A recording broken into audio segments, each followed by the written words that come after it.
ఫిరాయింపు ఎమ్మెల్యేలు ఎవరు ఏ పార్టీలో ఉన్నారో తనకు తెలియదు అన్నారు దానం నాగేందర్. తాను మాత్రం కాంగ్రెస్ పార్టీలోనే ఉన్నానంటున్నారు.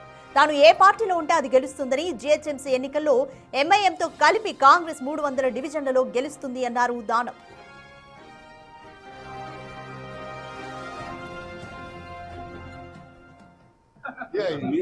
ఏ పార్టీలో ఉంటే అదే గెలుస్తుంది కదా, అది మన స్పెషాలిటీ కదా.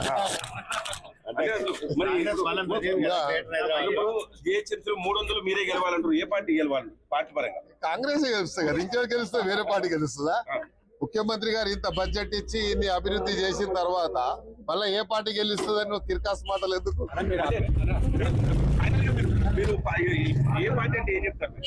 కాంగ్రెస్ చెప్తున్నాం కదా, కాంగ్రెస్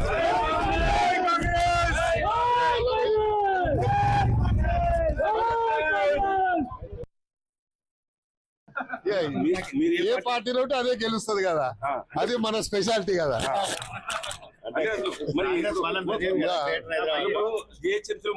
మీరే గెలవాలంటారు, ఏ పార్టీ గెలవాలి? పార్టీ పరంగా కాంగ్రెస్ గెలుస్తుంది కదా, ఇంకెవరు గెలిస్తే వేరే పార్టీ గెలుస్తుందా? ముఖ్యమంత్రి గారు ఇంత బడ్జెట్ ఇచ్చి ఇన్ని అభివృద్ధి చేసిన తర్వాత మళ్ళీ ఏ పార్టీ గెలుస్తుందని నువ్వు కిర్కాస్ మాటలు ఎందుకు? మీరు ఏ పార్టీ అంటే ఏం చెప్తారు?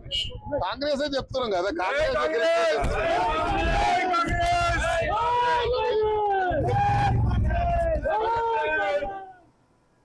మోర్ డీటెయిల్స్ మా ప్రతినిధి హేమ అందిస్తారు. రైట్ హేమ, దానం నాగేందర్ ఇంకా కాంగ్రెస్ పార్టీలోనే ఉన్నా మనం ఏ పార్టీలో ఉంటే అదే గెలుస్తుంది కదా అంటూ కూడా వ్యాఖ్యానించారు. సో ఏ విధంగా చూడాలి ఈ దానం నాగేందర్ వ్యాఖ్యల్ని?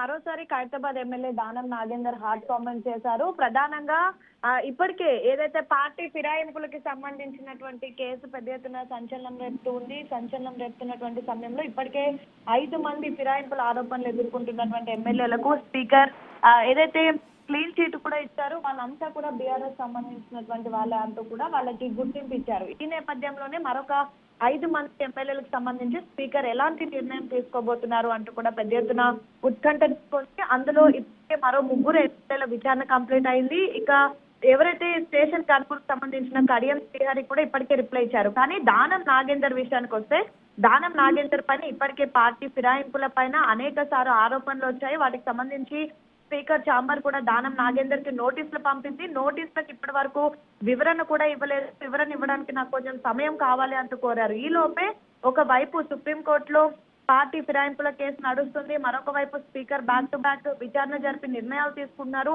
ఈ లోపే దానం నాగేందర్ సంచలనమైనటువంటి కామెంట్ చేశారు.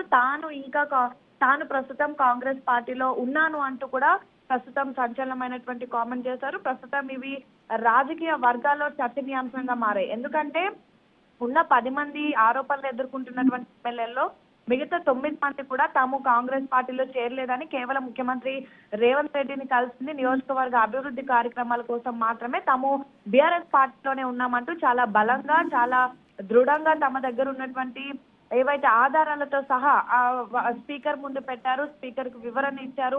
క్రాస్ ఎగ్జామినేషన్ లో కూడా పదే తాము బీఆర్ఎస్ పార్టీలు ఉన్నామని చెప్పుకున్నారు. కానీ దానం నాగేందర్ మాత్రం ఆ విధంగా కాకుండా తన రూటే వేరు అన్న విధంగా తను కాంగ్రెస్ లో ఉన్నానంటూ మీడియా వేదికగా చెప్పడం ప్రస్తుతం చర్చనీయాంశంగా మారింది. కాసేపటి క్రితం జూబ్లీహిల్స్ లో జరిగినటువంటి ఒక ప్రైవేట్ జీహెచ్ఎంసీ కార్యక్రమంలో పాల్గొన్నటువంటి దానం నాగేందర్ కి అక్కడ ఉన్నటువంటి మీడియా వాళ్ళు అసలు ప్రస్తుతం మీరు ఏ పార్టీలో ఉన్నారని అడిగినటువంటి సమయంలో తను కాంగ్రెస్ పార్టీలో ఉన్నానని, కాంగ్రెస్ పార్టీ చేస్తున్నటువంటి అభివృద్ధి కార్యక్రమాలతో పాటు ప్రభుత్వం తీసుకొచ్చినటువంటి పథకాలను ప్రజల్లోకి తీసుకొని వెళ్తానని, అండ్ మోరోవర్ జీహెచ్ఎంసీలో ఖచ్చితంగా ప్రతి ఒక్క వార్డ్ లో కూడా ఏదైతే కాంగ్రెస్ పార్టీ గెలవబోతోంది, ముఖ్యమంత్రి రేవంత్ రెడ్డి అనేక అభివృద్ధి కార్యక్రమాలు చేస్తున్నారు, అనేక సంక్షేమ పథకాలు ప్రజలకు ఇస్తున్నారు.